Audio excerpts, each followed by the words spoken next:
Hey folks, this is Tracy with Scrappy's Rustics. Today we're going to make a cream pumpkin pillow. This comes out so beautiful. So I picked up these placemats at Marshall's. They were $6.99 for 4. And I'm showing you this first part because I just assumed I would put 2 together back to back and glue them and stuff them and we're done. Yeah, that didn't happen. They are not mirror images of each other and I'm figuring that out right now. Man, they were so close. You know, you think they'd make it easy for us and have them be mirrored images. So what I decided, I didn't want to give up because I knew this was going to be amazing. So I cut a piece of drop cloth. And at first I wasn't sure if I should cut it, the same exact size as the pumpkin or what to do. So I decided to just leave it bigger than the pumpkin and glue it to basically it's like a square. So I'm using fabric glue. It's made by Bonder and it really works so good. And you can just flatten it right out. It's not lumpy, none of that stuff. It's great. It sets up immediately. I've never washed anything with it, but I've used it in lots of fabric projects and it works great every time. This is the first time I've ever done anything like this. I know I'm not reinventing the wheel. I know many people have done this. I just saw these placemats and I fell in love with them. I don't even decorate for our fall or Halloween or any of that. Not that this is Halloween, more fall, but I just thought they were absolutely beautiful. I love the cream color. So I'm kind of just figuring this out as I go. So I decided to put my glue almost an inch, half inch, maybe 3/4, I don't know, but not all the way to the edge because I was trying to keep in mind stuffing it and also cutting off the excess. I didn't want to cut into the placemat itself, so I went in a little bit, no more than an inch. I'm going to speed it up here because I did go slow. I didn't want to be sloppy, so I sped up the video now. I'm surely not going this fast. So like I said, I went in being mindful when I have to cut the excess off. I did not want to cut the placemat. There may be an easier way to do this. I don't know. Like I said, I made it up as I went. And I was making sure that my drop cloth underneath was also as flat as could be as I made my way around and I was moving things. And I wanted to leave myself a pocket so I could stuff it. I kept having to remind myself to do that so I didn't glue it shut. So ultimately, next time I'd probably end up, it worked out, but I probably would have put the pocket at the bottom. But it did work out, but it could have failed. So I got some new scissors. They're big. I don't know how to work big scissors too well yet. I need some training. So I got out the little old Faithfuls. And I really went as close, almost under the placement a little bit as I could. I didn't want the drop cloth to be seen on this side. It worked out fine. The placement of my glue really worked out great. And then in the end, I was like, should I cut that to fit or should I leave some extra? As you can see, there's no lumps from the glue or anything. So I ended up leaving extra. I figured I can't go wrong if I stuff it and then I don't have enough material. So I just left that piece where my opening was. And I'm just using a bag of stuffing there.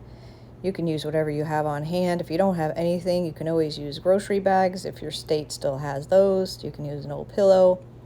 We're speeding it up again because we all know how to stuff stuff. So I'm just getting a handful of stuffing at a time, working it around, trying to make it as even as I possibly can. I'm not too good at this. I always end up a little lumpy somewhere.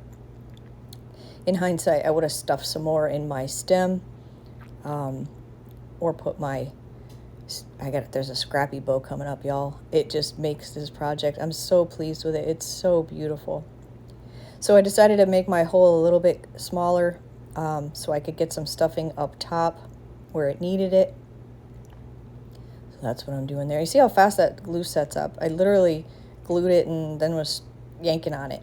It's really good stuff. It's fabric glue made by Bonder or Bonder, I don't know. Most of the, usually where you see the hot glue, it'll be there as well, the hot glue sticks. So I'm just making the last fluffing arrangements here. And I needed something to lift up a little, so I used my scrappysrustics.com star to give me a little leverage.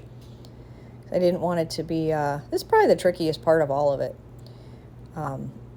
Just because you got the stuffing in there now, it's hard to get a flat, a good flat surface. But the star being as thick as it is definitely helped with a little bit of leverage. So I'm just closing her up now. Looks like I missed a spot. And trying to make sure it's taut. And there we go. And as you see, when I made my way around, when I put that bead of glue, I just flattened it out with my fingers. It just kind of just flattens right out, where I feel like the other glue kind of gets lumpy. So then I go ahead and cut the remaining part off. I am glad that I left this extra. It allowed me to pull on it and get some leverage to get that glue in there. As you can see, I'm cutting a little bit behind the placemat itself. This was such a fun project. $16.99 is a little bit expensive for 4 placemats, but if you look at it now of 4 pillows, well then it's not so bad. I love it. I think it came out so great. So I thought this was screaming Scrappy Bow. I mean, it was yelling Scrappy Bow. I just call it a Scrappy Bow. It's a rag bow. These are super simple. I get one pile for my bow part and one pile for my tail part. There's many ways to make these. If you do find your own way, do it. Whatever feels natural. So I'm putting painter's tape. This is the middle of our bow.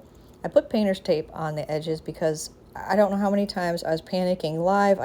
After the bow is all said and done, I'll show you when that point comes, and I can't find my tails. And a viewer suggested that I put tape on the end, and I've been doing it ever since, and no more struggles. So when I do my scrappy bows, I tear whatever fabrics I like. The more furly and frayy, the more I love them. The way you fold them is going to be the size of your bow. So most of the time I'm in a 3 to 5 folds in my one strip. They don't have to be perfect. They don't have to be fancy. It's a scrappy bow. You want it to look crazy and furly and not pretty, or not. Oh, it's beautiful. It's pretty, but not perfect. It's far from perfect.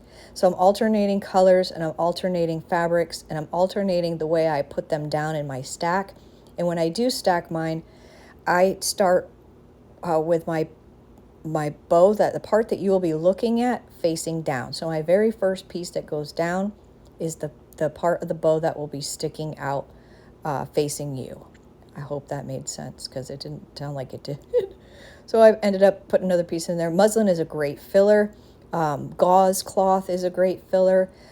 Sari silk, any kind of lace you have. You can use sheets, you can use curtains, whatever you can rip up, you can use in a scrappy bow. So there I am, just putting a real light, loose knot, so that way I can make my adjustments. Sometimes it just doesn't look right, and you got to take it apart and just start again. It's no big deal. It only takes a couple minutes to do.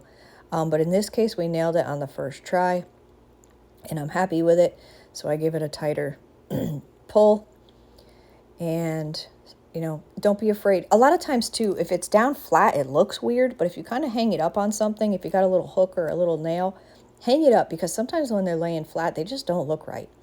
And like I said, if you got to do it again, do it again. It's no big deal. So now I'm taking all my pieces for my tail, and I like to take all the delicious stuff in my tail. If you're going to use any pearls or really nice fabrics, or the trimmings kind of fabric, or the kinky curly kind of stuff, I save all that for my tail. But I do have one of each that's in the bow in the tail as well. So I'm just piling these up, and I only had that little strand left of the cream colored pom-poms, little mini pom-poms. I wanted to put those in there, but I thought they'd get lost. So now I just flip my bow upside down. And you want to take the center of your, I always do this backwards. That's why I'm trying to figure, the way you twist it in the end, I always do it backwards, but I got it right this time. And a lot of times I'll just untie it and do it again. So you want to lay the middle of your tail, in the middle of your tail, in the middle of your bow.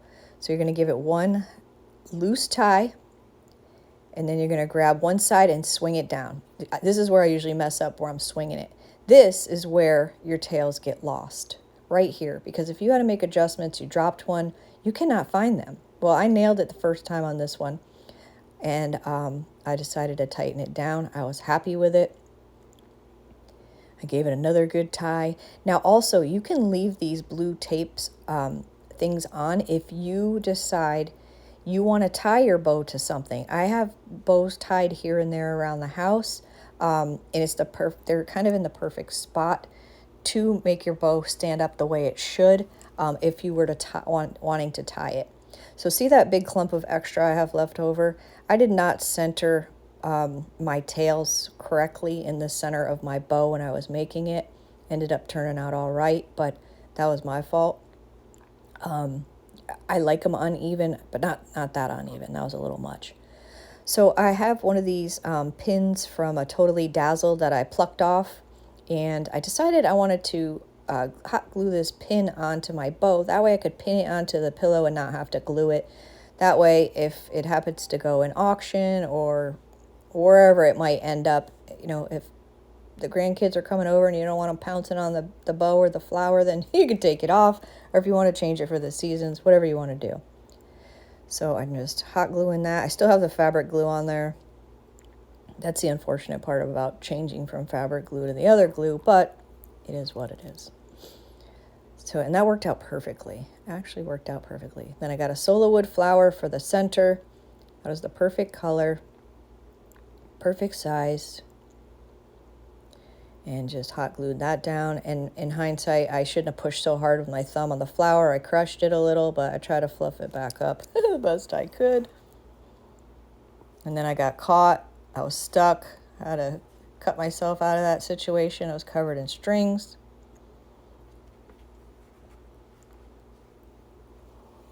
I just love how this came out. So now we're going to give it one final fluff. And we're going to pin our Scrappy Bow on. I love this project. Be sure to check out our website at scrappysrustics.com. Feel free to share, like, and comment if you enjoyed this video and it inspired you in some way. To see more, follow me both on Facebook and YouTube, and don't forget to turn on notifications for both so you're notified when new videos are uploaded, when I go live, you know, all those good things. Look how beautiful that is. Thank you so much for watching. I'll see you in the next video.